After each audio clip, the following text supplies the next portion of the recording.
మూలిగే నక్క మీద తాటిపండు పడ్డ చందమైంది పాకిస్తాన్ పరిస్థితి. ఓ పక్కన ఆ దేశంలో క్రికెట్ మ్యాచ్లు జరుగుతున్నాయి.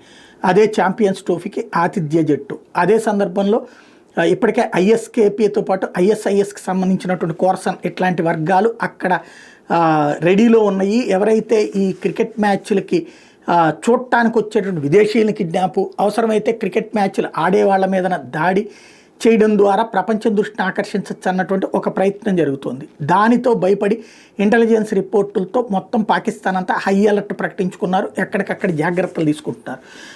అదే ఒక సమస్య అనుకుంటే ఈలోపు భారత్ పాక్ జట్ల మధ్యన మ్యాచ్లో పాకిస్తాన్ ఓటమితో ప్రజలందరూ పక్కన పాకిస్తాన్ జట్టు మీద, పాకిస్తాన్ ప్రభుత్వం మీద ఆగ్రహం ఉన్నారు. ఇట్లాంటి పనికిమాలిన జట్టుని భారతదేశం మీదకి పంపించారా అంటూ అటు క్రికెట్ జట్టు కంటే కూడా ప్రభుత్వం మీద ఆగ్రహంతో ఉన్నారు. అందుకనే అది చల్లార్చుకోవడం కోసమని నేను బల్లల గుద్ది మాట్లాడుకొచ్చాడు షాబాజ్ షరీఫ్. వెళ్ళి భారతదేశం మీద నేను సాధిస్తాను, ఆర్థిక విజయం సాధిస్తాను, లాండ్ ఆర్డర్ విజయం సాధిస్తానంటూ పనికిమాలిన ఉపన్యాసాలు ఇచ్చుకుంటూ వచ్చాడు. ఇదంతా ఒక ఎత్తు అయితే, ఇప్పటికే డ్యూరాండ్ రేఖ ఒకప్పుడు బ్రిటిష్ వాళ్ళ టైంలో పాకిస్తాన్ ఆఫ్ఘనిస్తాన్ల మధ్యన గీసినటువంటి విభజన రేఖ, ఆ విభజన రేఖ అయినటువంటి డ్యూరాండ్ రేఖను మేము గౌరవించమంటూ మొదటి నుంచి తాలిబాన్లు చెప్పుకుంటూ వచ్చారు. ఇప్పుడు అక్కడ పెద్ద ఎత్తున వార్ లైక్ సిచ్యుయేషన్ వచ్చేసింది. ఆఫ్ఘన్ ఆర్మీ అక్కడ గత 36 గంటలుగా మోహరిస్తూ ఉండడంతో పాకిస్తాన్కి మరొక టెన్షన్ తయారైంది.